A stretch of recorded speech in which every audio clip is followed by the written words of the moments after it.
Hi friends, அனைவருக்கும் காலை வணக்கம். சரி வாங்க, இன்றைக்கி வீடியோவில் நம்ம என்ன பார்க்க போகிறோன்னு பார்த்தீங்கன்னா முட்டை குழம்பு தான் ஃப்ரெண்ட்ஸ்.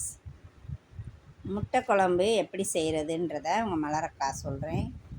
அது மாதிரி செஞ்சு பாருங்கள், டேஸ்ட்டாக இருக்கும், சூப்பராக இருக்கும். ஓகேங்களா? சரி வாங்க ஃப்ரெண்ட்ஸ், இப்போ முட்டை குழம்புக்கு தேவையான பொருட்கள் என்னென்ன அப்படின்றத நம்ம பார்த்துடலாம். நான் இன்றைக்கி ஒரு 6 முட்டை எடுத்து வச்சுருக்கேன். 6 முட்டை எங்கள் வீட்டுக்கு போதுமானது. அதனால் உங்களுக்கு எத்தனை முட்டை தேவையோ எடுத்துக்கோங்க.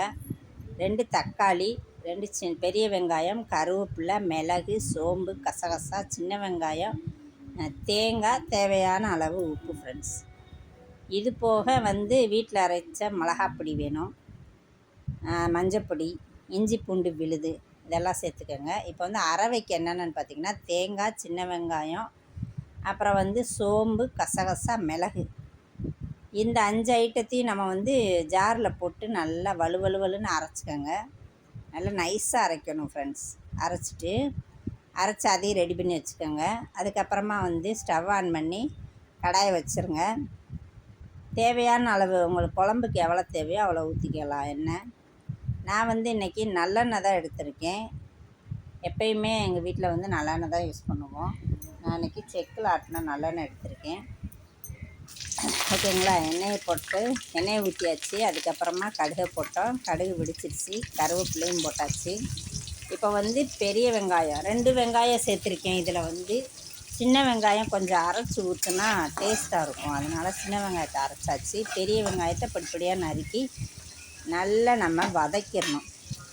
பொன்னிறமாக வர்ற வரைக்கும் வெங்காயத்தை நல்லா வதக்கிடுங்க. வதக்குனதுக்கப்புறமா இப்போ வெங்காயம் வதங்கிடுச்சு. நம்ம நறுக்கி வச்ச 2 தக்காளியை அதோடு சேர்த்துருவோம். தக்காளியும் சேர்த்து நல்லா வதக்கிடுங்க.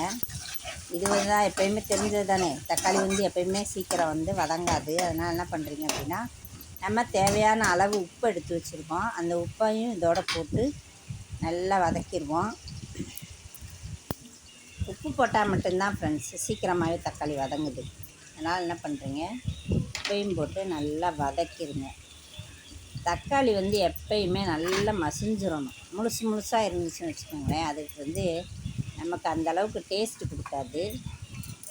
எல்லாத்தோட நல்லா மிக்ஸ் ஆனால் தான் அது சூப்பர் டேஸ்ட்டாக இருக்கும். அதனால் தக்காளியை மட்டும் கொஞ்சம் கூட டைம் எடுக்கும். பரவாயில்ல, இருந்தாலும் நம்ம அதை நல்லா வதக்கிடுவோம். வதக்கி ஒரு லேகிய பதத்துக்கு வந்துடணும். அந்த தக்காளி வெங்காயம் 2மே நல்லா வதங்கி வந்துடணும்.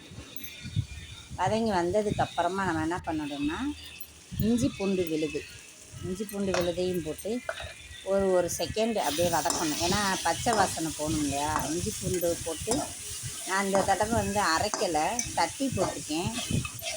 இஞ்சி பூண்டு நல்லா உரலை வச்சு இடித்து அதை போட்டாச்சு. அதுவும் ஒரு டேஸ்ட்டு கொடுக்கும். அதனால தான் இந்த வாட்டி தட்டி போட்டேன். இதை நல்லா அப்படியே நம்ம வதக்கிட்டு நம்ம வீட்டில் அரைச்சி வச்சுருக்க மிளகாப்பொடி தான் நான் எப்போயுமே சேர்ப்பேன். மிளகாப்பொடியும் மஞ்சப்பொடி 2ஐயும் போட்டு அதுக்கப்புறமும் நல்லா வதக்கிடுங்க. அந்த மிளகாப்பொடியை எண்ணெயிலேயே வதக்கினாலும் அது ஒரு டேஸ்ட்டு ஃப்ரெண்ட்ஸ். இந்த மாதிரி முறையில் நீங்கள் செஞ்சு பாருங்களேன், உங்களுக்கே தெரியும். நான் எப்போயுமே இதே மாதிரி தான் நல்லா வதக்கிடுவேன். எண்ணெயிலேயே அதை வதக்கிடுவேன். அப்புறம் குழம்பு சீக்கிரமே நம்ம வச்சிடலாம். ஏன்னா எல்லாமே நம்ம வதக்கி தான் பண்ணுறோம். இதுலேயே பாதி வேக்காடு வந்துடும். அது தக்காளி வெங்காயம் எல்லாமே பாதி வெந்துடும் இதுலேயே. அதுக்கப்புறமா நம்ம அரைச்சி வச்ச விழுதை இதில் போட்டுற வேண்டியதான்.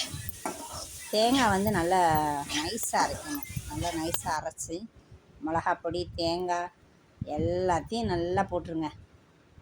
போட்டுட்டு எல்லாத்தையும் ஒரு கிளறிட்டு அதுக்கப்புறம் நமக்கு தேவையான அளவு, உங்களுக்கு தேவை எப்படியோ கெட்டியாக வேணுமா தண்ணியாக வேணுமான்னு பார்த்துக்கோங்க.